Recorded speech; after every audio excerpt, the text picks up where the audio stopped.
వెంకటేశ గోవింద భక్తవత్సల గోవింద భాగవత ప్రియ గోవింద గోవింద హరి గోవింద గోకుల నందన గోవింద శ్రీనివాస గోవింద శ్రీ వెంకటేశ గోవింద శ్రీనివాస గోవింద శ్రీ వెంకటేశ గోవింద నిత్య నిర్మల గోవింద నీలమేఘ శ్యామ గోవింద గోవింద హరి గోవింద గోకుల నందన గోవింద శ్రీనివాస గోవింద శ్రీ వెంకటేశ గోవింద శ్రీనివాస గోవింద శ్రీ వెంకటేశ గోవింద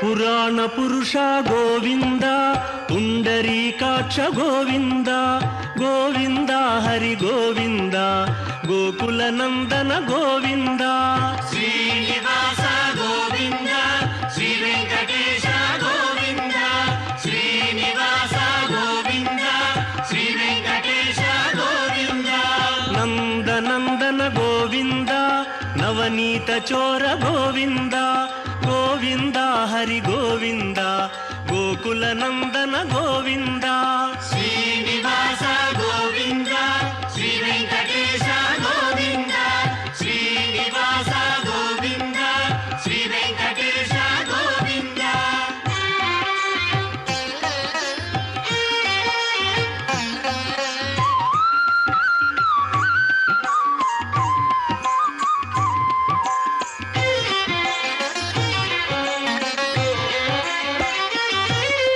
పశుపాలక శ్రీ గోవింద పాప విమోచన గోవింద గోవింద హరి గోవింద గోకుల నందన గోవింద శ్రీనివాస గోవింద శ్రీ వెంకటేశ గోవింద శ్రీనివాస గోవింద శ్రీ వెంకటేశ గోవింద దుష్ట సంహార గోవింద దురిత నివారణ గోవింద గోవింద హరి గోవింద గోకుల నందన గోవింద శ్రీనివాస గోవింద శ్రీ వెంకటేశ గోవింద శ్రీనివాస గోవింద శ్రీ వెంకటేశ గోవింద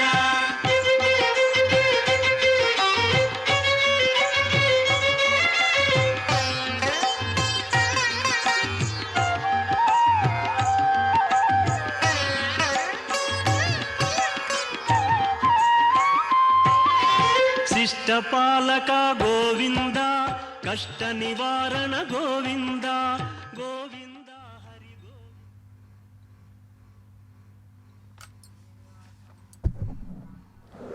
ஓம் நமோ பகவதே வாசுதேவாய. பக்தர்களே, இதோ ஸ்ரீ கோவிந்தராஜ சுவாமி வாரினுடைய வருடாந்திர பிரம்மோற்சவத்தை முன்னிட்டு காலை வேளையிலே நாம் சேவித்து கொண்டிருப்பது திருத்தேர் என்கிற ரதோற்சவம். இதோ ராஜ கோபுரத்தை தரிசித்து கொண்டுள்ளோம். பக்தர்களே, இந்த காலை வேளையிலே அந்த ரதத்திலே எழுந்தருளி இருக்கும் பெருமாளை சேவிப்பது சகல பாக்கியங்களையும் தரும்.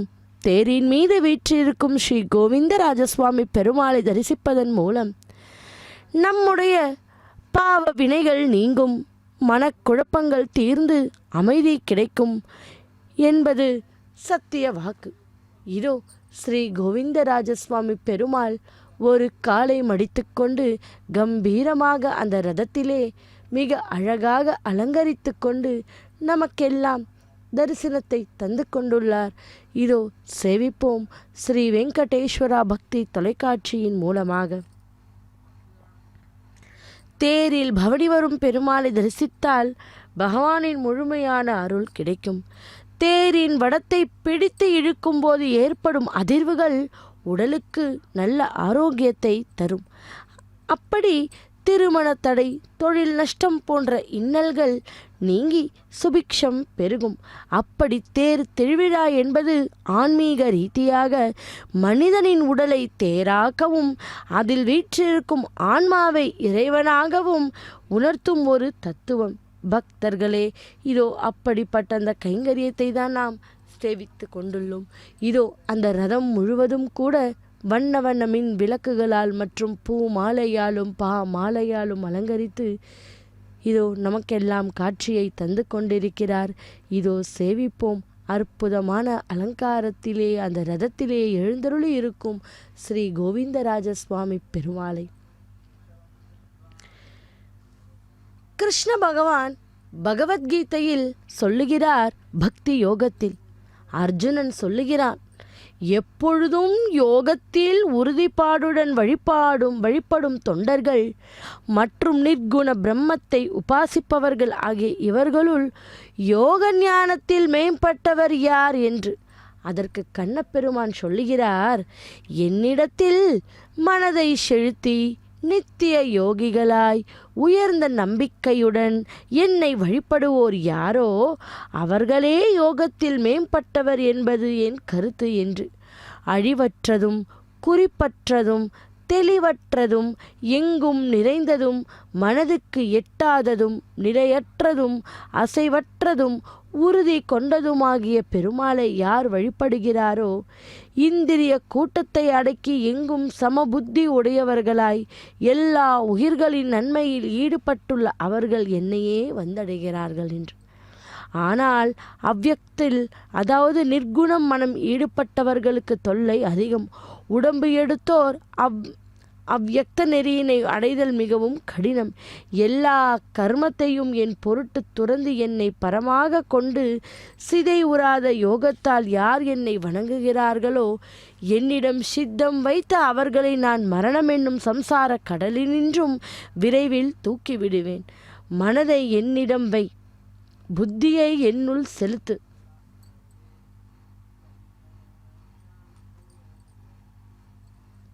இனி நீ என்னுள்ளே உறைவாய், ஐயமில்லை.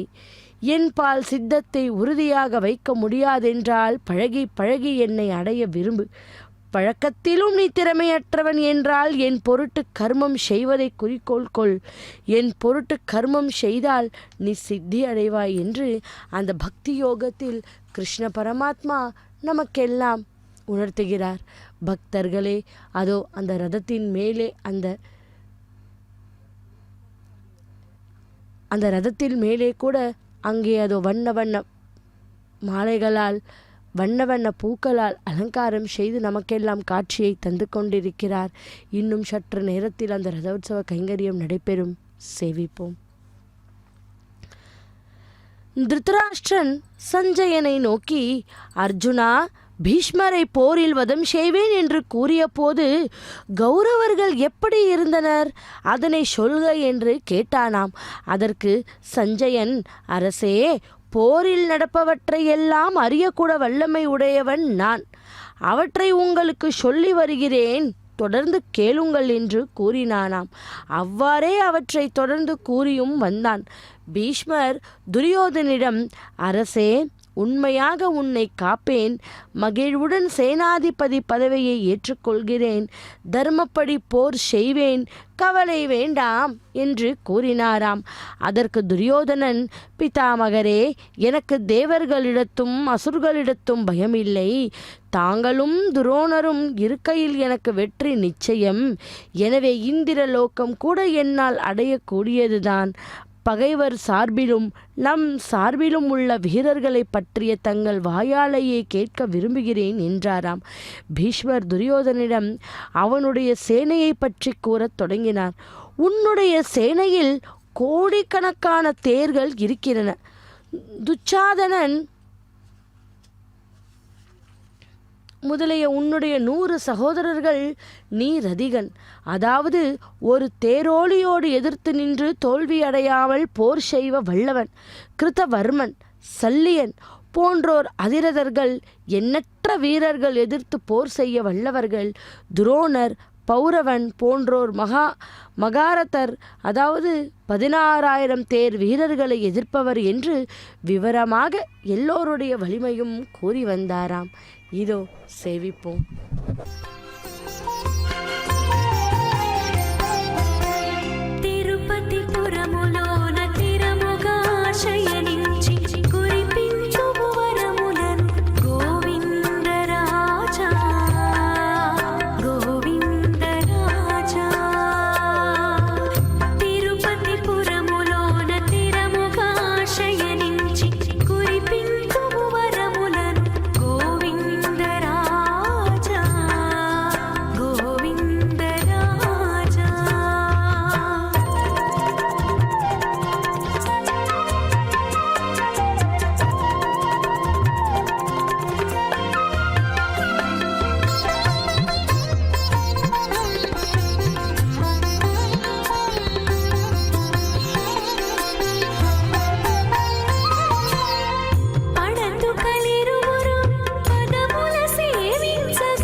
ரதஸ்தம் கேசவம் திருஷ்டுவா புனர்ஜன்மன வித்யத்தை, அதாவது தேரில் இந்த ரதத்திலே எழுந்தருளி இருக்கும் ஸ்ரீமன் நாராயணனை கேசவனை தரிசிப்பவர்களுக்கு மறுபிறப்பு இல்லை, அதாவது அவர்கள் முக்தியை அடைகிறார்கள்.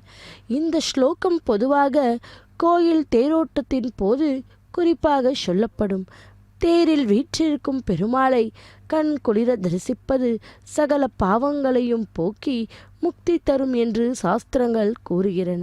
பக்தர்களே, இதோ அப்படிப்பட்ட அந்த ரதத்திலே எழுந்தருளிருக்கும் கேசவனை, பரந்தாமனை, ஸ்ரீமன் நாராயணனை சேவித்து கொண்டுள்ளோம். ஸ்ரீ கோவிந்தராஜனை இதோ பூ மாலையாலும் மாலையாலும் அலங்கரித்து கொண்டு அந்த ரதத்திலே கம்பீரமாக ஒரு காலை மடித்து கொண்டு எழுந்தருளி இருக்கிறார் ஸ்ரீ கோவிந்தராஜ சுவாமி பெருமாள். இன்னும் சற்று நேரத்தில் பவனி வரும் காட்சியை நாம் சேவிப்போம். கடைசியாக கர்ணனை பற்றி கூறத் தொடங்கினார். இந்த கர்ணன் உன் நண்பன், மந்திரியை போன்றவன். பாண்டவர்களுடன் போரிடுவதில் உன்னை உற்சாகப்படுத்துபவன், எப்பொழுதும் தன்னை புகழ்ந்து கொள்கின்றவன், கவச்ச குண்டலங்களை விட்டவன். இவர் அர்த்தரனாக கருதப்படுவன், ஒரு தேரோலியின் சக்தியில் பாதி கொண்டவன். இவன் அர்ஜுனனை எதிர்த்தால் உயிருடன் திரும்ப மாட்டான் என்று கூறினாராம். உடனே துரோணர், நீர் சொன்னது உண்மையே, ஒருபோதும் பொய்யாகாது, என்னாலும் இவன் அர்த்தரதனாகவே கருதப்பட்டான் என்று கூறினாராம். இவ்வார்த்தைகளை கேட்டு கர்ணன் மிகவும் கோபம் கொண்டு கண்களை உருட்டி உருட்டி பார்த்தான். பீஷ்மரை ஈட்டியால் குத்துவது போன்று சொற்களாலேயே குத்தத் தொடங்கினான். பிதாமகரே, எப்போதும் என்னை குற்றமுடையவனாகவே காண்கிறீர், பொறாமையால் என்னை அவமதிக்கிறீர். இவற்றையெல்லாம் துரியோதனுக்காக பொறுத்து கொண்டிருக்கிறேன். நீர் எல்லா உலகத்தவருக்கும் அர்த்தராகவே கருதப்பட்டவர், என்னை அர்த்தரதன் என்கிறீர். நீர் எப்போதும் கௌரவர்களுக்கு விரோதமாகவே நடந்து கொள்கிறீரே. இதை துரியோதனன் அறிந்து கொள்ளவில்லை. நம் படை வீரர்கள் பேதம் செய்ய பார்க்கிறார். துரியோதனா, கெட்ட எண்ணம் உடையவரும் உனக்கு கெடுதலை செய்பவருமான இந்த பீஷ்மரை விட்டுவிட்டால் உனக்கு பெரிய நன்மை உண்டாகும். நான் பாண்டவர்களை எதிர்ப்பேன். என் பானங்களுக்கு பாண்டவர் அஞ்சி ஓடுவார். பீஷ்மர் உயிருடன் இருக்கும்போது நான் எவ்விதத்திலும் போர் புரிவேன். இவர் கொல்லப்பட்ட பின்னரே போர் புரிவேன் என்று சொன்னானாம். இதை கேட்டவுடன் கோபத்துடன் பீஷ்மர் பேசத் தொடங்குகிறார். போர் என்று நிர்ணயம் செய்யப்பட்டு விட்டது. ஆனால் இப்போது நமக்குள் பேதம் உண்டாகக்கூடாது அல்லவா? நான் வயது முதிர்ந்தவனாயிருந்தாலும் என்னை எதிர்க்க உன்னால் முடியாது. பெரிய அஸ்திரங்களை விடுபவரான பரசுராமால் கூட என்னால் ஒன்றும் செய்ய முடியவில்லை. உன்னால் என்ன செய்ய முடியும்? அர்ஜுனனோடு போர் செய்து பார், அப்போது உன் வீரம் தெரியும் என்றாராம். இதை கேட்டதும் துரியோதனன் 2 பேருக்கும் சமாதானம் செய்து வைக்க முயன்று, காங்கேயரே, போர் மூண்டுவிட்டது. இருவரும் மனமொத்து நடந்தால் நம் காரியம் வெற்றி பெறும். நாளை யுத்தம் தொடங்க உள்ளது என்று கூறினாராம். பின்னர் பாண்டவர் பக்கமுள்ள பெரிய வீரர் யாவர் என்று கேட்க, பீஷ்மர் பாண்டவர்களின் படையணி வகுப்பையும் வீரர்களையும் சொல்லத் தொடங்கினார். குந்தியின் மகனான யுதிஷ்டிரன் ஒரு சிறந்த தேராளி. அவன் போரில் அக்னியைப் போல் சுழல்பவன். பீமசேனன் 8 தேராளிகளுக்கு சமமானவன். 10,000 யானைகளில் பலம் உடையவன். நகுல சகாதேவர்களும் சிறந்த தேராளிகள். சிவந்த கண்களை உடையவன், சுருண்ட முடியுடையவன். ஆனால் அர்ஜுனனுக்கோ கண்ண பெருமான் சாரதியாக கிடைத்துள்ளான். அவனுக்கு இணையான தேராளி 2 தரப்பிலும் இல்லை. அவனுடைய வில்லோ தேவலோகம் சம்பந்தமுள்ள காண்டீபம். அவன் கவசங்களோ பிளக்க முடியாதவை. குதிரைகளோ காற்றை விட விரைந்து செல்லக்கூடியவை. இத்தகைய சிறந்த தனஞ்சயனை நானும் துரோணரும் எதிர்பார்க்கப் போகிறோம். நாங்கள் இருவரும் முதியவர்கள், அவனோ இளைஞன் என்று பீஷ்மர் கூறுகிறானாம். இந்த வார்த்தைகளை கேட்டவுடன் சந்தனம் பூசப்பட்ட மார்பகங்களை உடையவர்களும் தோல் வலிமை மிக்கவர்களும் சிறந்த பேராளிகளுமான அந்த போர் வீரர்கள் மனத்தளர்ச்சி உடையவர்கள் ஆவார்கள் என்று சொல்ல, தொடர்ந்து இப்படி பீஷ்மர் கூறுகிறார். துரியோதனா, திரௌபதியின் பிள்ளை 5 மகாரதர்கள். உத்தரன் சிறந்த அதிரதன், உத்தமௌஜுசம் சிறந்த அதிரதன், அத்துடன் சாத்தியகி, வீராடன், துருபதன், சேனாபிந்து, திஷ்டகேது, கடோத்கஜன் போன்றவர்களும் பிறரால் வெற்றி கொள்ள முடியாத பெரிய வீரர்கள். வீரர்களின் சிகண்டியானவன் மிக முக்கியமான ரதிகனாக என்னால் கருதப்பட்டவன். வாசுதேவரையும் அர்ஜுனனையும் மற்றவர்களையும் நான் எதிர்ப்பேன். ஆனால் பாஞ்சால நாட்டு மன்னனின் மகனான சிக்கிண்டியை பார்த்தால் அவனை நான் எதிர்த்து போர் புரிய மாட்டேன். என்னுடைய தந்தையின் விருப்பத்தை நிறைவேற்றும் ஆசையால் கிடைத்த நாட்டை தள்ளிவிட்டு பிரம்மச்சாரி விரதம் பூண்டிருப்பதை உலகம் அறியுமா? ஒருபோதும் பெண்களை கொல்ல மாட்டேன். இந்த சிக்கண்டியோ முன்னர் பெண்ணாய் இருந்தவள், பின்னர் ஆணாய் மாறியவன். போரில் அவனுடன் மட்டும் சண்டை செய்து உன் பொருட்டு மற்ற அரசர்களை கொல்வேன். ஆனால் அர்ஜுனனை தவிர மற்ற பாண்டவர்களை கொல்ல மாட்டேன் என்று கூறினானாம்.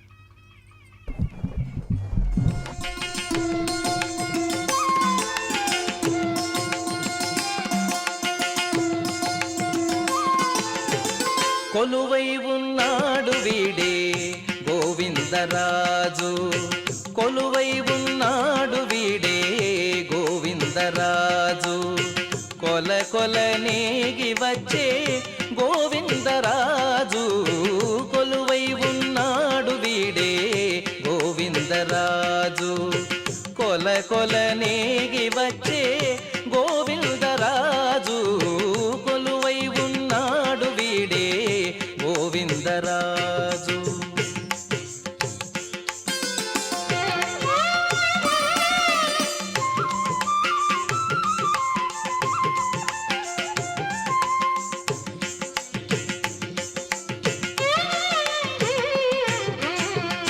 గొడుగుల నీడల గోవిందరాజు గుడిగొన్న పడగేల గోవిందరాజు గొడుగుల నీడల గోవిందరాజు గుడిగొన్న పడగేల గోవిందరాజు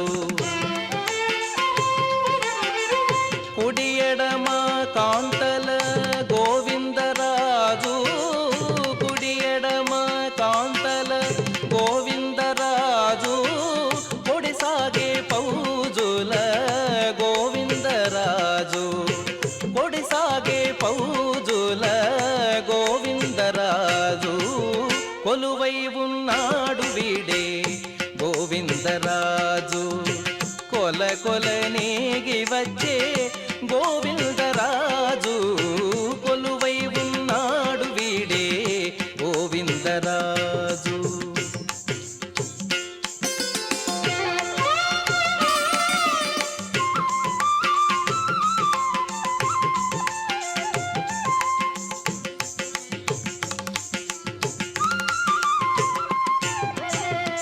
గొప్ప గొప్ప పూదండల గోవిందరాజు గొప్పేటి వింజామరల గోవిందరాజు గొప్ప గొప్ప పూదండల గోవిందరాజు గొప్పేటి వింజామరల గోవిందరాజు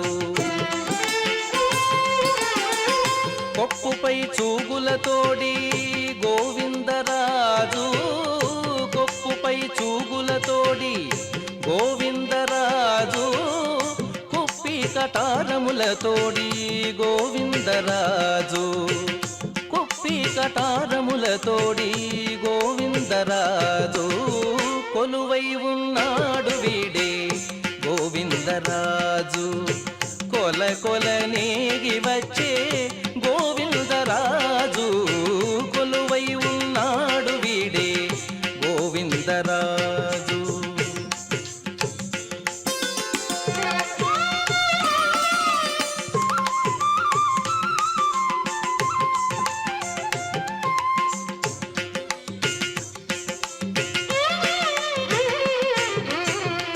గొరబు సింగారాల గోవిందరాజు కురులు దూవించుకొని గోవిందరాజు గొరబు సింగారాల గోవిందరాజు కురులు దూవించుకొని గోవిందరాజు తిరుపతిలోనను తిరమై శ్రీ వెంకటాద్రి తిరుపతిలోనను తిరమై శ్రీ వెంకటాద్రి కురిసి వరములెల్ల గోవిందరాజు కురిసి వరములెల్ల గోవిందరాజు కొలువై ఉన్నాడు వీడే గోవిందరాజు కొల కొల నేగి వచ్చే గోవిందరాజు కొలువై ఉన్నాడు వీడే గోవిందరాజు కొల కొల నేగి వచ్చే గోవిందరాజు కొలువై ఉన్నాడు వీడే గోవిందరాజు.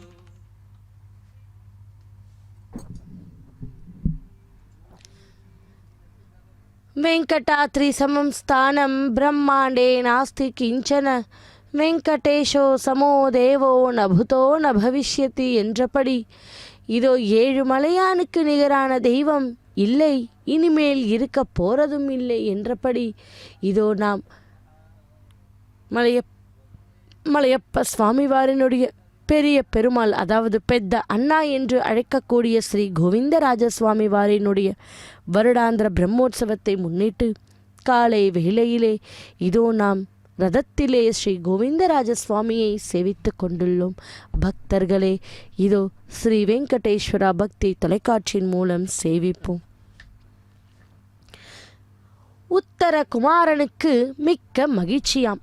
தனக்கு தேரோட்ட அர்ஜுனனின் தேரோட்டி கிடைத்துவிட்டாள் என்பதில் பெருமைப்பட்டவன். அவர்கள் போர்க்களத்துக்கு புறப்பட்டார். அர்ஜுனன் பேடி அரவாணி உருவத்துடன் தேரோட்ட உத்தர குமாரன் ஏற்றிக்கொண்டான்.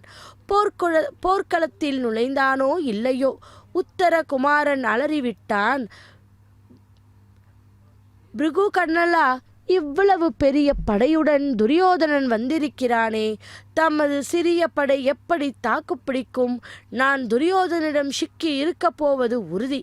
பசு கூட்டத்தை வேண்டுமானால் அவன் கொண்டு போகட்டும், உடனே தேரை திருப்பு என்றானாம். பக்தர்களே, பிருகுநல்லை அதற்கு இணங்கவில்லை. இளவரசே, மாவீரனான விராட மன்னரின் மகனான நீங்கள் இப்படி அஞ்சுவது முறையல்ல. மேலும் நம்மூர் பெண்களை கோழைகளை விரும்புவதில்லை. நீங்கள் புறுமுதுகிட்டு ஓடினால் அவர்கள் பரிகாசம் செய்வார்கள். இப்படிப்பட்ட பெரிய படைகளை கண்டு அஞ்சக்கூடாது. போர்க்களத்துக்குள் வந்துவிட்டவன் வெற்றி அல்லது வீரமரணம் என்ற வார்த்தைகளை மட்டும் மனதில் கொள்ள வேண்டும். நீங்கள் அஞ்சாதீர்கள். நான் களத்துக்குள் செல்கிறேன். அம்புகளை மலமளவென பொழியுங்கள் என்றானாம். பக்தர்களே, இதோ அங்கே கலைஞர்கள் அனைவரும் கூட அந்த ரதத்தை, இதோ பகவானுடைய கைங்கரியத்தை, அந்த ரதத்தை இழுத்து கொண்டுள்ளார்கள். இதோ எப்பேற்பட்ட கைங்கரியம் அல்லவா! அந்த ரதத்தில் எழுந்தருளிருக்கும் பெருமாளை சேவித்தாலே அவ்வளவு பலன். அப்படி அந்த ரதத்தை இழுக்கும்பொழுது எவ்வளவு பலன், எவ்வளவு பாக்கியமோ பாக்கியம் அல்லவா! நாமும் கூட வீட்டில் இருந்தபடியே அதோ அந்த தேரிலே ரதத்திலே எழுந்தருளி இருக்கும் ஸ்ரீ கோவிந்தராஜ பெருமாளை இரு கரம் கூப்பி கோவிந்தா கோவிந்தா கோவிந்தா என்று சேவித்தோமானால் நிச்சயம் நமது உடலில் இருக்கும் சகலவித தோஷங்களும் சகலவித ரோகங்களும் பரிகாரம் ஆகும் என்பது ஐதீகம். பக்தர்களே, இதோ சேவிப்போம்.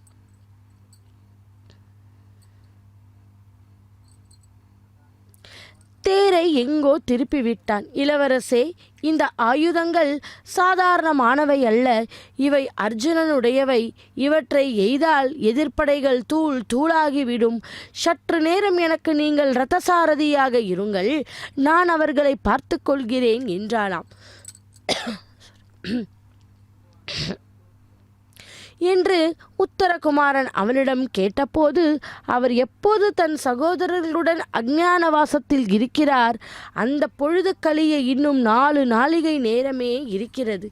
அது கழிந்ததும் அவரும் உங்கள் முன்னாலேயே வெளிப்படுபவர் என்றதும் உத்தரகுமாரனின் மூளையில் ஒரு பொறி தட்டியது. நம் முன் நிற்பவர் நிச்சயமாக ஒரு அரவாணி அல்ல, இவள் அர்ஜுனனாக தான் இருக்க வேண்டும். இல்லாவிட்டால் இவ்வளவு எளிதில் இந்த ஆயுதங்களை நம்மால் எடுத்திருக்க முடியுமா என சிந்தித்தபடியே அவளது காலில் விழுந்து ஆசி பெற்றான். தேர் மீண்டும் போர்க்களம் திரும்பியது. தேர் சக்கரத்தில் இளவரசனை வைத்து கட்டியதையும் புறமுதுகிட்டு ஓடுவது போல் பாசாங்கு செய்துவிட்டு மீண்டும் களத்துக்குள் புகுந்திருப்பதையும் கண்ட விதுரர் குழப்பம் அடைந்தார். முதலில் இளவரசன் தேரில் வந்தான். இப்போது தேரோட்டியாயிருந்த அரவாணி தேரில் வருகிறாள். என்ன நடக்கிறது இங்கே என்று சிந்தித்தாராம். துரியோதனின் படைத்தலைவர் துரோணாச்சாரியரோ வந்திருக்கும் அரவாணி நிச்சயம் அர்ஜுனனே என்பதை உறுதி செய்து இதற்குள் பிருகுநலை யுத்த களத்தில் முனையில் நின்று ஏய அம்பு அங்கிருந்த பழைய தலையை ஒரே நேரத்தில் பறித்தனர். துரியோதனுக்கு ஆதரவாக சண்டையிட வந்த ராஜாக்கள் ஓடிவிட்டனர். அப்போது விதுரர் துரியோதனிடம், துரியோதனா, நீ அந்த அரவாணியின் செல்லாதே, அவள் இங்கே வரட்டும். இவள் அர்ஜுனனை விட பலசாலியாக இருக்கிறாள். சிவனிடம் அவன் பெற்ற பாசுபதிரத்தை விட 3 மடங்கு சக்தி கொண்ட அஸ்திரங்கள் இவளிடம் இருப்பதாக தோன்றுகிறது என்றாராம். துரோணரும் பீஷ்மரும் அவரது கருத்தை ஒப்புக்கொண்டு துரியோதனனும் கர்ணனும் இதை கேட்டு ஆத்திரம் அடைந்தனர். என்ன பேசுகிறீர்கள்? ஒரு பேடியால் நம்மிடம் சண்டைக்கு வர முடியுமா? அதிலும் ஒற்றை ஆளாக என்று ஏக்கத்தாளமாக பேசினான். இதற்குள் பிருகுநல்லை விட்ட அம்பு பசுக்களை கவர்ந்து சென்ற வீரர்களை ஒட்டு மொத்தமாக அழிக்கவே அவன் அவற்றை மீட்டு போர்க்களத்தில் ஓரமாக நின்ற மேய்ப்பவர்களிடம் ஒப்படைத்தான். அவர்கள் ஆரவாரத்துடன் திரும்பி இதோடு விடவில்லை பிருகுநல்லை. துரியோதனின் தேர் சாரதிக்கு குறிவைத்து அவன் சுருண்டு விழுந்து இறந்தான். பயந்து போன துரியோதனன் வேறு தேரில் ஏறி தப்பி ஓடுகிறான். இதற்குள் 4 நாளிகை நேரம் கடந்துவிடவே பாண்டவர்களின் அஜ்ஞாதவாச காலம் முடிந்துவிட்டது. பிருகுநலை தன் உருமாறி அர்ஜுனன் ஆகிவிட்டான். இப்போது வெகு வீரத்துடன் துரியோதனை விரட்டிய அர்ஜுனன், ஹே துரியோதனா, பயந்தாங்கொல்லியே, நீ தோற்றோடி வந்ததை பார்த்து உனக்கு சாமரம் வீசும் பெண்கள் கூட உன்னை மதிக்க மாட்டார்கள். நீ நிஜமான வீரன் என்றால் நின்று என்னுடன் போர் செய் பார்ப்போம் என ஆரவாரம் எழுப்பினானாம். இதற்குள் பீஷ்மர், துரோணர், கர்ணன் ஆகியோர் அர்ஜுனனை சுழந்து அவனை போருக்கு அழைத்து கர்ணனுடன் மோத அர்ஜுனன் ஆயுதமானவன் இருவரும் சமபலத்துடன் போரிட்டனர். வெற்றி தோல்வியின்றி யுத்தம் தொடர்ந்தது. ஒரு கூட்டத்தில் அர்ஜுனன் ஒரே சமயத்தில் 3 அம்புகளை விட்டபோது அவை கர்ணனின் இரத்த சாரதியை அடித்தன. தேர் சாய்ந்தது. இதனால் கர்ணன் தலை குனிந்து போரிலே இருந்து விலகிவிட்டான். அர்ஜுனன் அவனை விரட்டவே அவன் புறமுதுகிட்டு ஓடினான். ஓடுபவர்களை கொல்லுவது வீரர்களுக்கு அழகல்ல அல்லவா? அர்ஜுனன் அவனை விடமாட்டான். அப்போது துரோணரின் மகன் அஸ்வத்தாமன், ஏ கர்ணா, தோற்று ஓடி வந்தாயே, வெட்கமாக இல்லையா உனக்கு? பெரிய வீரனைப் போல் பேசுவது பெரிதல்ல, ஜெயித்து காட்ட வேண்டும் என்று வெந்து போன கர்ணனின் மனதில் வயல் பாய்ச்சும் வார்த்தைகளை பேசினான். இதற்குள் அர்ஜுனன் சில அம்புகளை வணக்கம் செலுத்தும் வகையில் தன் குருவான துரோணரை நோக்கி எய்தான். அவை அவரது பாதத்தில் விழுந்து அர்ஜுனனின் நமஸ்காரத்தை தெரிவித்தன. அதை மகிழ்ச்சியோடு ஏற்ற துரோணர் தன் மாணவனுடன் போர் புரிவதற்காக தேரை விரட்டினார். பக்தர்களே, அப்படிப்பட்ட அந்த தேரிலே இதோ எழுந்தருளும் இருக்கும் ஸ்ரீ கோவிந்தராஜசுவாமி பெருமாளை சேவிப்போம், இரு கரம் கூப்பி. இதோ பக்தர்கள் அனைவரும் கூட அந்த தேரை இழுத்து கொண்டு அந்த பகவானுடைய கைங்கரியத்தில் ஈடுபட்டு பகவானுடைய கருணா கடாட்சத்தை பெற்று கொண்டுள்ளார்கள். இதோ நாமும் கூட சேவிப்போம் ஸ்ரீ வெங்கடேஸ்வரா பக்தி தொலைக்காட்சியின் மூலமாக.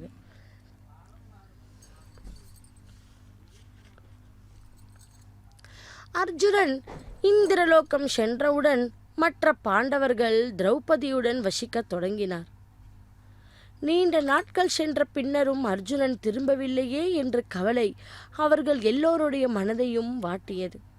ஒரு நாள் சோகம் தாழாமல் ஏகாந்தமான இடத்தில் புல் தரையில் உட்கார்ந்தார். அப்போது பீமன் சோகம் தாழாமல் யுதிஷ்டரை பார்த்து பேசத் தொடங்கினான். அண்ணா, அர்ஜுனனிடம் நாம் உயிரை வைத்திருக்கிறோம். கர்ணன், துரோணர், பீஷ்மர் போன்ற சிறந்த வில்லாளிகளை வெற்றி பெறக்கூடிய திறமையுடையவன் நம்மில் அவன் ஒருவனே. அப்படிப்பட்டவனை தற்போது அனுப்பிவிட்டு துன்பப்படுத்துகிறார். அரசாட்சியே சத்திரியர்களுக்கு தர்மம் என்று மேலார் கூறியிருக்கிறார். அப்படி இருக்க நீர் தர்ம வழியில் இருந்து விலகி நாசமடைய வேண்டாம். அர்ஜுனன் திரும்பி வந்தவுடன் கோவிந்தரின் உதவியுடன் எதிரிகளை கொள்வோம். நாட்டில் நாம் பலவிதமான துன்பங்களை அனுபவித்து விட்டோம். மறைந்து வாழும் காலத்தில் நாசமடைந்து விடுவோம் என்பதில் ஐயமில்லை. எனவே 13 ஆண்டுகள் வரையில் காத்திருக்க வேண்டாம். கப்படமாய் நம்மை காட்டிற்கு விரட்டிய துரியோதனை கப்படத்தின் மூலம் கொள்வோம். இது கூட தர்மம்தான். நீர் எப்போதும் விடை தந்தால் போதும். நானே சென்று துரியோதனை கொன்று திரும்புவேன் என்று கோபத்துடன் கூறினானாம். பக்தர்களே, அதனை கேட்ட யுதிஷ்டிரர் பீமனை அணைத்து உச்சி மோந்தார். அவனை பார்த்து சொற்களை கூறத் தொடங்கினார். வீரனே, 13 வருடம் சென்ற பின்னர் அர்ஜுனுடன் சேர்ந்து துரியோதனை கொல்வாய், சந்தேகம் இல்லை. அவனை கொல்ல இது காலமற்ற காலம். நானும் தர்மத்தை மீறி செயல்பட மாட்டேன். கப்படமுடைய துரியோதனை கப்படமின்றி வீரத்தின் மூலம் கொள்கின்ற காலம் வரும் என்று கூறி ஆறுதல் அளித்தாராம். இவர்கள் இவ்வாறு பேசிக்கொண்டிருந்த போது பிருகஸ்தவர் என்னும் முனிவர் அங்கு வந்து அவர் வருகையை அறிந்த தர்மபுத்திரர் எதிர் சென்று வரவேற்றார். அவரை வணங்கி அருகில் அமரச் செய்தார். முனிவர்களை பாரிய பின்னர் தன் நிலையை யுதிஷ்டிரர் எடுத்து கூறத் தொடங்கினாராம். பகவானே, சூதாட்டத்தில் நான் போதுமான அளவு பயிற்சி இல்லாதவன், வஞ்சக்கன். சகுனியோ அக்கலையில் கை தேர்ந்தவன். அவன் என்னை வலிந்து சூதாட அழைத்து கப்படமான முறையில் வஞ்சித்து நாட்டை எங்களிடம் இருந்து கவர்ந்து கொண்டான். திரௌபதியை சபைக்கு இழுத்து வந்து அவமானப்படுத்தினான், காட்டிற்கு துரத்தினான். அஸ்திரங்களை பெறும் பொருட்டு சென்ற அர்ஜுனன் இன்னும் திரும்பவில்லை. அவன் நினைவிலேயே நாங்கள் எப்போதும் இருக்கிறோம் என்று கூறினானாம்.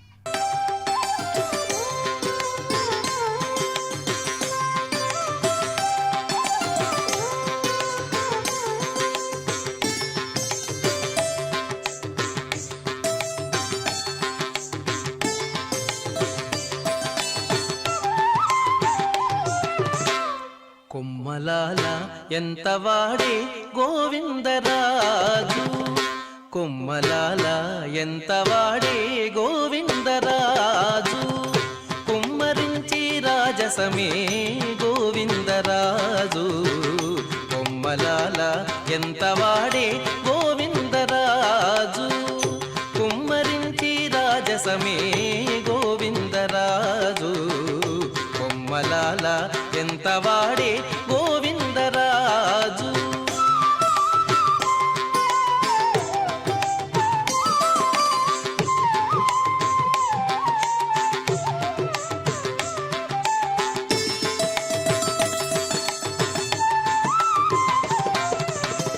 ఉలిపచ్చి నవ్వులతో ఒత్తిగిలి పవ్వళించి కొలువు సేయించుకుని గోవిందరాజు, ఉలిపచ్చి నవ్వులతో ఒత్తిగిలి పవ్వళించి కొలువు సేయించుకుని గోవిందరాజు.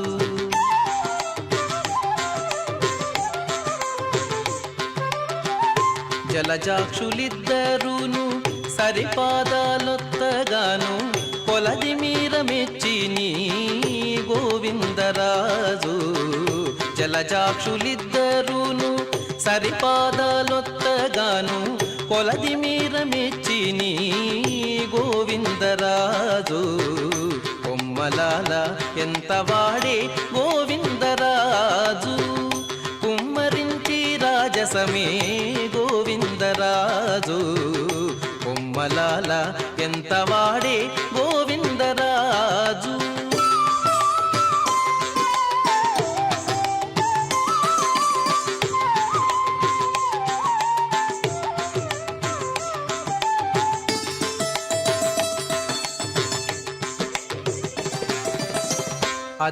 అదెనాభికమలాన అజుని పుట్టించి తాను కొదలేక ఉన్నవాడు గోవిందరాజు, అదెనాభికమలాన అజుని పుట్టించి తాను కొదలేక ఉన్నవాడు గోవిందరాజు.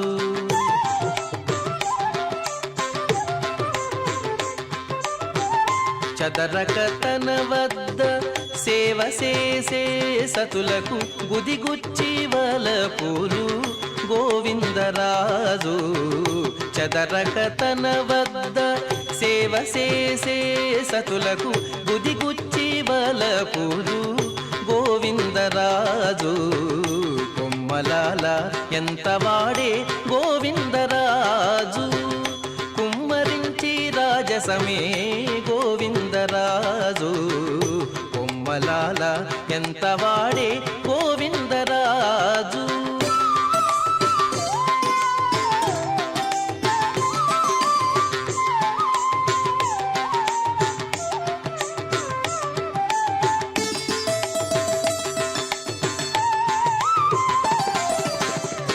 ఒప్పుగా వామకరము ఒగిచాచి బల్లకేల ఒప్పుకడు నెత్తినాడు గోవిందరాజు. ఒప్పుగా వామకరము ఒగిచాచి బల్లకేల ఒప్పుగడు నెత్తినాడు గోవిందరాజు.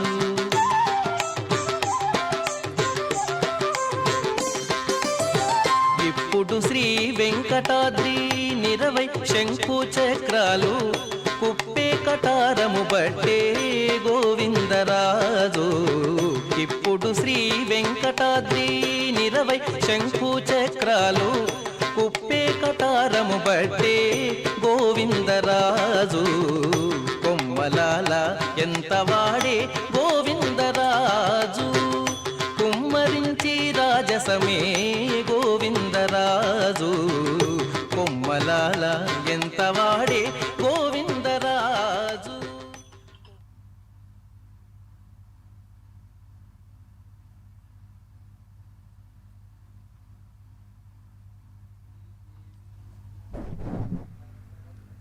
ముఖే చారుహాసం కరే శంఖచక్రం కలే రత్నమాలాం స్వయం మేఘవర్ణం ததாதி திவ்யசஸ்திரம் பிரியம் பீத்தவஸ்திரம் தரந்தம் முராரிம் பஜே வெங்கடேஷம் என்று இதோ நாம் ஸ்ரீ கோவிந்தராஜ சுவாமியை சேவிப்போம்.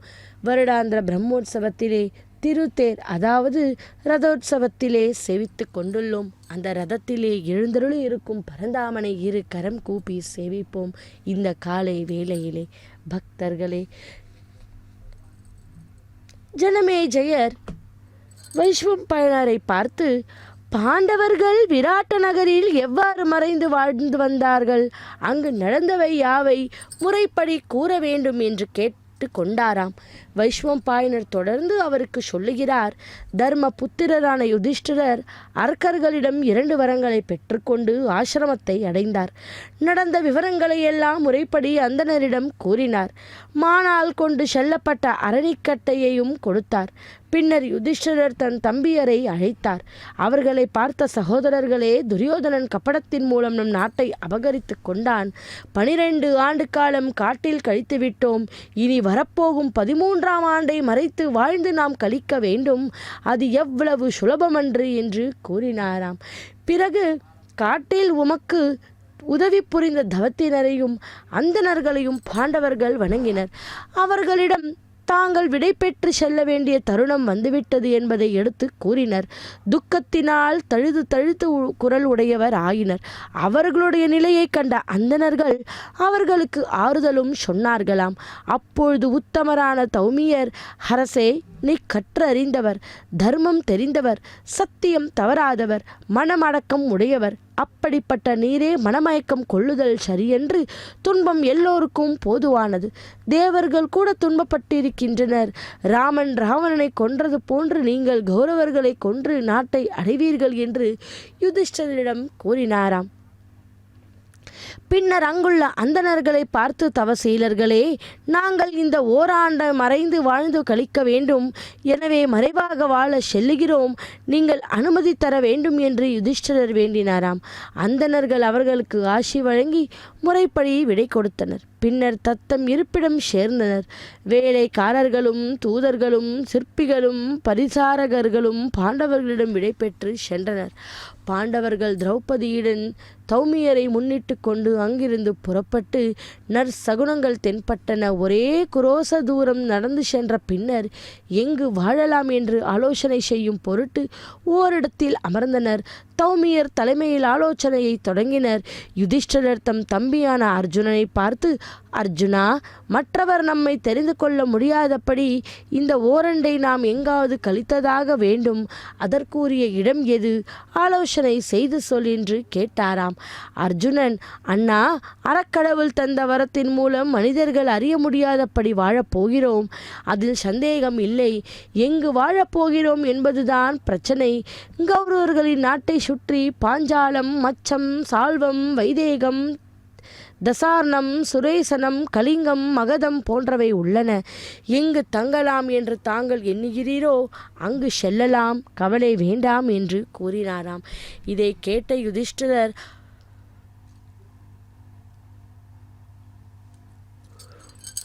ஆற்றல் மிக்கவனே, அறக்கடவுள் சொன்னது போல் நடக்கும், சந்தேகம் இல்லை. நாம் அனைவரும் ஒன்று சேர்ந்து ஆலோசனை செய்ய வேண்டும்.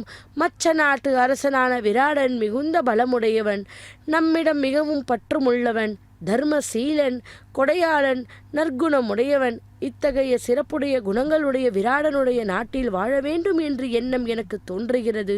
அந்த விராட மன்னனுக்கு சேவை புரிந்தபடி இந்த ஓராண்டை நாம் கழிக்க வேண்டும். அப்படி செய்வதனால் யார் யார் என்னென்ன வேலையை செய்ய முடியுமோ அவரவர் அந்தந்த வேலையை செய்து கொண்டு விராட் நகரத்தில் வாழ வேண்டும். யார் யார் என்னென்ன வேலையை ஏற்றுக்கொள்ளலாம் என்று கேட்டாராம். உடனே அர்ஜுனன், அரசே, விராட நாட்டின் தாங்கள் என்ன வேலையை ஏற்றுக்கொள்ளப் போகிறீர்? நீர் தர்மத்தில் நாட்டமுடையவர், பொறாமையற்றவர், சக்தி வாக்குடையவர். கொடுமையையும் கபடமும் உள்ள வேலை உமக்கு பொருந்தாது. எனவே விராடனுடைய நகரத்தில் எவ்வாறு மற்றவர்கள் தெரியாமல் வாழப் போகிறீர், என்ன வேலை செய்ய போகிறீர் என்று கேட்டானாம். அர்ஜுனன் இவ்வாறு கேட்டவுடன் யுதிஷ்டிரர், அர்ஜுனா, மச்ச நாட்டின் அதிபதியான விராடனிடம் சென்று அவனுடைய சபை தலைவனாக பணியாற்றுவேன். கங்கன் என்ற பெயருடன் வாழ்வேன். விராட்ட மன்னனிடம் யுதிஷ்டிரின் உயிர்த்தோழன் என்று என்னை அறிமுகப்படுத்திக் கொள்ளுவேன் என்றானாம்.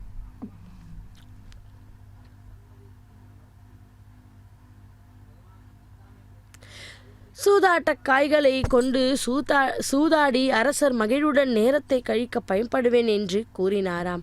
அதன் பின்னர் யுதிஷ்டிரர் தமக்கு இப்படி ஒரு நிலை வந்ததே என்று எண்ணி வெட்கமடைந்து கவலைப்பட்டார், கண்ணீர் வடித்தார். பின்னர் பீமனை பார்த்து, பீமனே, மச்ச நாட்டில் என்னென்ன வேலைகளை செய்து கொண்டு நீ வாழப்போகிறாய்? பேராற்றல் மிக்கவன், இடும்பன், பகன் போன்ற அசுரர்களை எல்லாம் கொன்றவன் நீ. அப்படிப்பட்ட நீ இங்கு எவ்வாறு மறைந்து வாழ்வாய் என்று கேட்டாராம். அதற்கு பீமன், அரசே,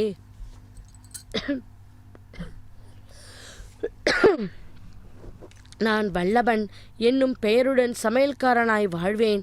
சுவையான உணவு வகைகளையும் பானங்களையும் தயாரித்து மன்னனை மகிழ்விப்பேன். மல்லர்களை வெற்றி கொண்டு மன்னன் மகிழும்படி செய்வேன். யானை, புலி, சிங்கம், எருமைக்கடா போன்றவற்றை அடக்கி என் வலிமையை காட்டுவேன். விராடனிடம் யுதிஷ்டரின் வேலைக்காரன் என்று என்னை அறிமுகப்படுத்திக் கொள்ளுவேன் என்று கூறினானாம். பின்னர் யுதிஷ்டரர் அர்ஜுனனை பற்றி கேட்டார். அர்ஜுனன் எந்த வடிவம் தாங்கி விராடனுடைய நாட்டில் தங்கலாம் என்று யோசனையை பீமனிடமே கேட்டாராம். அவர் அவனிடம், பீமா, தன் தம்பி அர்ஜுனன் மிக்க பராக்கிரமசாலி, பாம்புகளில் வாசுக்கியை போன்று தலை சிறந்தவன், இந்திரனுக்கு ஒப்பானவன், பெரிய நீண்ட தழும்புடைய கைகள் உடையவன். இத்தகையவன் எந்த வடிவம் தாங்கி அந்நாட்டில் வாழ முடியும் என்று கேட்டார். இவ்வாறு பீமனை பார்த்து யுதிஷ்டிரர் கேட்டாலும்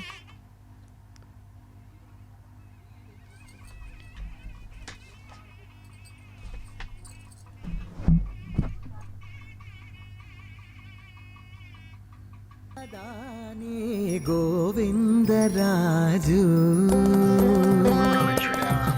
వీధులనెల్లదానే గోవిందరాజు ఆదిగుని శేష చల్లినదే గోవిందరాజు వీధులనెల్లదానే గోవిందరాజు ఆదిగుని శేష చల్లినది గోవిందరాజు వీధులనెల్లదానే గోవిందరాజు గోవిందరాజు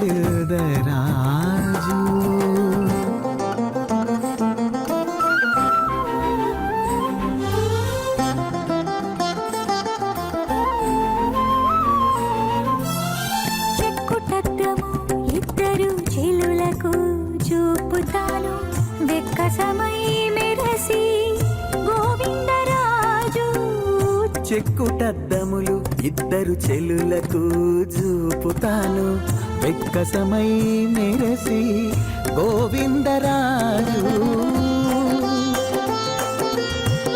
చిక్కని వెన్నెల తేట సెలవులు చిందుతాను చిక్కని వెన్నెల తేట సెలవుల జిందుతాను ఒక్కరతో మాటలాడినదే గోవిందరాజు వీధులనెల్లా తానే గోవిందరాజు ఆదిగొని శేష చల్లినదే గోవిందరాజు వీధులనెల్లదానే గోవిందరాజు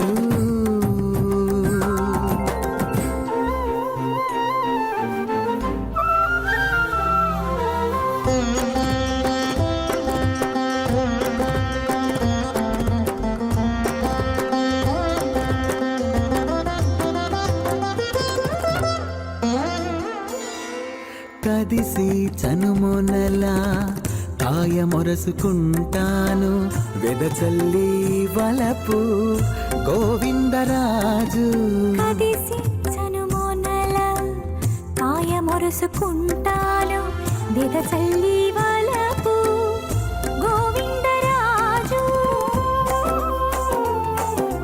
వదనాంబుజము మోగి వాసనలు చూపుతాను వదనాంబుజము మోవి వాసనలు చూపుతాను అది నీ దొడలు చేతనదే గోవిందరాజు వీధులనెల్లదానే గోవిందరాజు ఆదిగుని శేష చల్లినదే గోవిందరాజు వీధులనెల్లా తానే గోవిందరాజు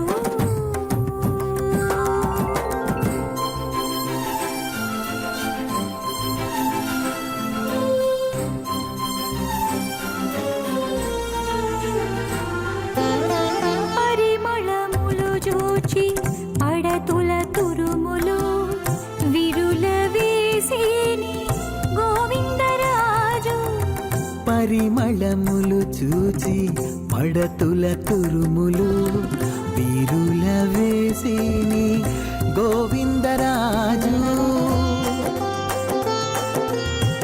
సురత మర్మములెల్లా చూపి కాగిళ్ళను గూడిని సురత మర్మములెల్లా చూపి కాగిళ్ళను గూడిని అరుకై శ్రీ వెంకటాద్రి నది గోవిందరాజు వీధులనెల్లా తానే గోవిందరాజు ఆదిగొని శేష చల్లినది గోవిందరాజు వీధులనెల్లదానే గోవిందరాజు గో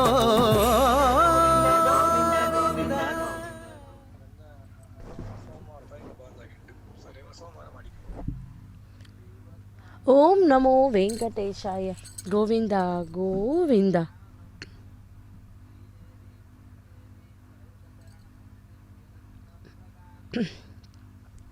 అహో నిర్మలం నిత్యమాకాశరూపం జహత్కారణం సర్వవేదాంతవేద్యం విభుం தபாசம் சச்சிதானந்த ரூபம் தரந்தம் முராரிம் பஜே வெங்கடேஷம் என்று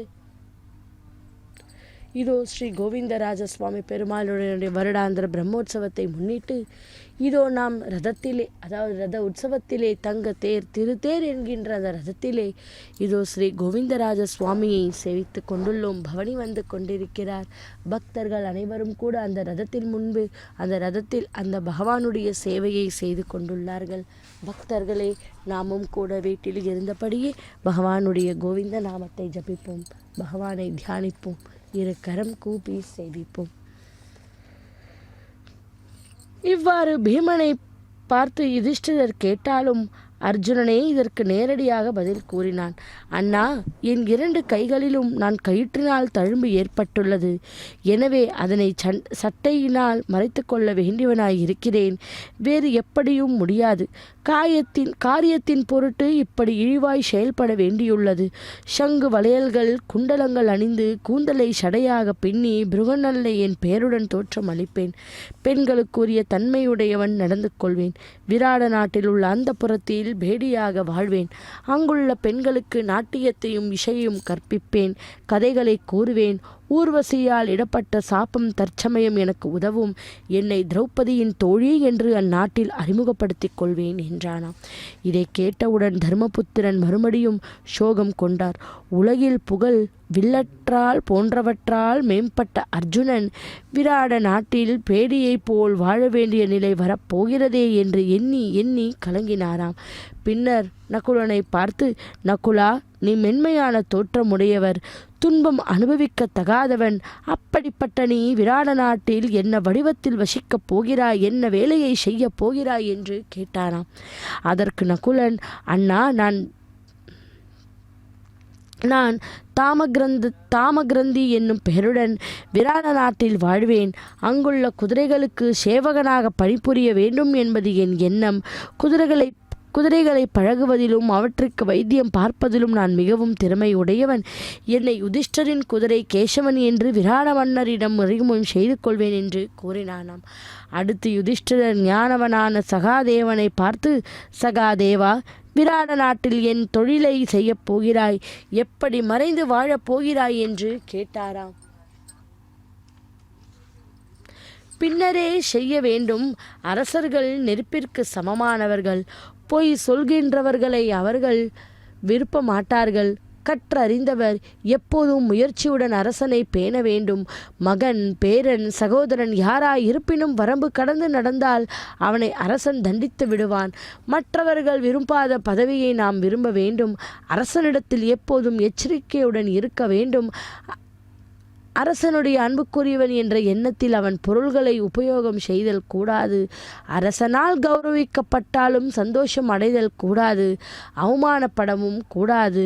மனம் வருத்தமும் படக்கூடாது என்றானாம். அரச பெண்ணிடம் நெருங்கி பழகுதல் கூடாது. அந்தரகத்தில் அரசன் பேசிய விஷயங்களை அம்பலப்படுத்தக்கூடாது.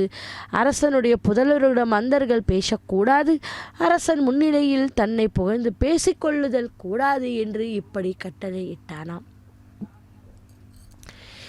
எண்ணற்றெல்லாம் தௌமியர் பாண்டவர்களுக்கு விராட நாட்டில் எவ்வாறு நடந்து கொள்ள வேண்டும் என்று விளக்கமாக கூறுகிறார்.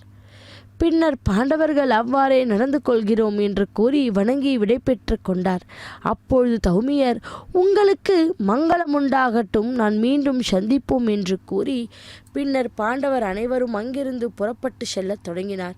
செல்லும் பொழுது தௌமியர் மந்திரம் சொல்ல அக்னியை வலம் வந்துவிட்ட செல்லத் தொடங்கினார். காமியக வனத்தில் இருந்து புறப்பட்ட பல நகரங்களை கடந்து யமுனை நதிக்கரையையே வந்தடைந்தனர். பின்னர் யமுனை ஆற்றலை கடந்தது. காடுகள், அழகிய தடாகங்கள், நதிகள், மலர் நிறைந்த சோலைகள் போன்றவற்றையெல்லாம் கடந்து நடந்து சென்றது. அவர்கள் தம்மை வழியில் வேடர்கள் என்று சொல்லிக்கொண்டு மற்ற நாட்டிற்குள் புகுந்தனர். பாண்டவர்களை தொடர்ந்து பின்னர் வந்த தௌமியர் மற்ற நாட்டின் எல்லையில் ஒரு ஆசிரமம் அமைத்து யாருக்கும் தெரியாமல் அங்கு வாழத் தொடங்கினாராம். இந்திரசேனன் முதலானோர் துவாரகையை அடைந்து தேர்களையும் குதிரைகளையும் பேணி காத்தபடி அங்கு வாழ்ந்தனர். பாண்டவர்கள் விராடனுடைய மற்ற நாட்டில் நுழைந்து நடக்கத் தொடங்கினார். வழி நீண்டு கொண்டே போயிற்று. கலப்பமடைந்த திரௌபதியால் நடக்க முடியவில்லை. அவள் பாண்டவர்களை பார்த்து, விராடனுடைய நகரம் வெகு தூரத்தில் இருக்கிறது என்று தோன்றுகிறதே, இனிமேல் என்னால் நடக்க முடியாது. இன்றைய இரவு பொழுதுகளை இங்கே கழித்துவிட்டு நாளை செல்லுவோம் என்று கூறினாராம். அதை கேட்ட யுதிஷ்டிரர் நகுல சகதேவர்களை கூப்பிட்டு,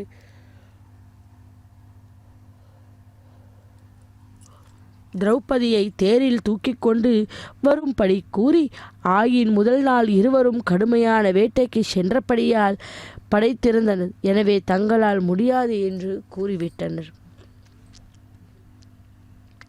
பின்னர் யுதிஷ்டிரர் அர்ஜுனை பார்த்து, அர்ஜுனா, நீ கிருஷ்ணனை உன்னிரண்டு கைகளால் விராட நாட்டின் எல்லவரை தூக்கி கொண்டு வா என்று கட்டளை இட்டாராம்.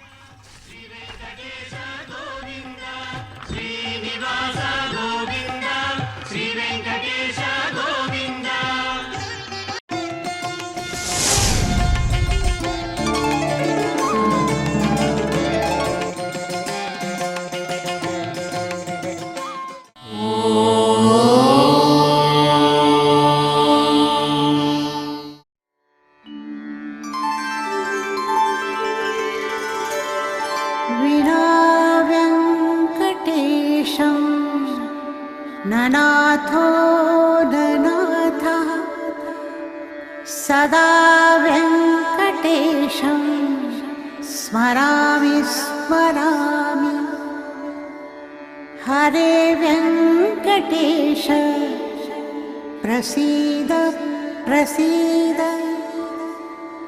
प्रियं वेङ्कटेश प्रयच्छ प्रयच्छ